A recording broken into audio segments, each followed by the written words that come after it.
Bura Psitoloq debatdır. Burada heç bir mütəxəssisin şəxsi fikri yoxdur. Yalnız elmi təsdiq olunmuş faktlar və peşəkar yanaşma var. Gözünüz bizdə olsun.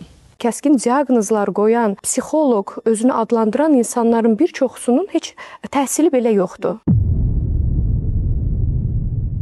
İstəyirsinizsə, şübhəniz varsa, mənə deyin ki, Anara xanım, sizin dediyiniz bu sözlə razı deyiləm. Niyə belə deyirsiniz? Autizmin nə olduğunu bilməyən analar, atalar o sinifdə autizmli bir uşaq var deyə qorxu ilə uşağını məktəbə göndərir. Valideynlərin də uşaqlarının gözləntiləri öz intellektual səviyyələrinə ölçülür.